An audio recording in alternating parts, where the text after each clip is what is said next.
In the early hours of January 3, 2026, the Western Hemisphere experienced a violent geopolitical shift.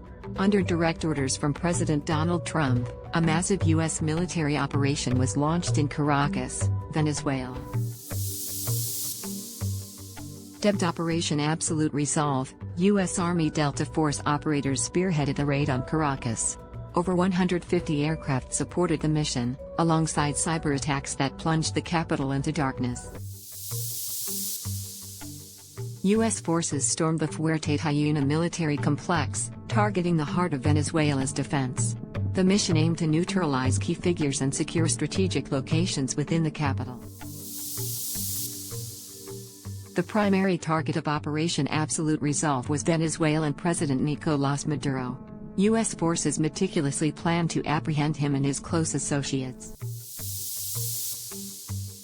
Forces successfully captured President Maduro and his wife, Cilia Flores. They were extracted first to the USS Iwo Jima, then transported to New York for detention. The U.S. reported no fatalities among its service members during the raid.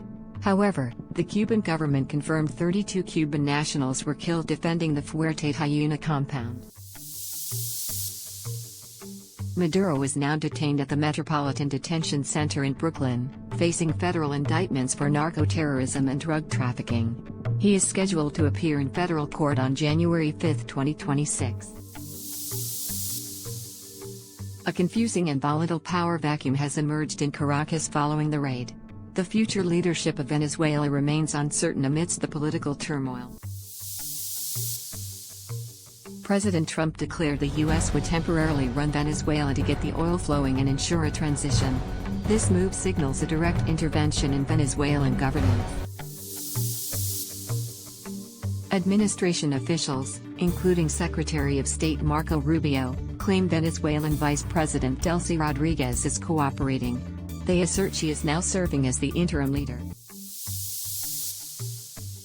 Despite U.S. claims, Rodriguez publicly condemned the operation as a barbaric kidnapping and insists Maduro remains the legitimate president.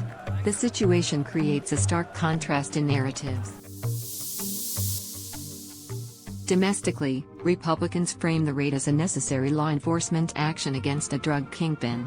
They argue it was vital for U.S. national security interests.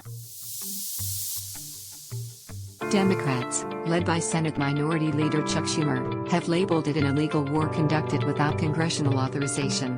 They warn of an endless and costly occupation.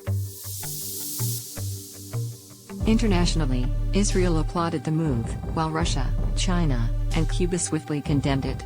They cite violations of international law and national sovereignty.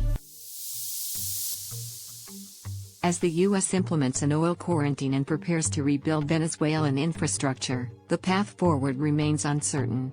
The world watches for the next developments in this evolving crisis.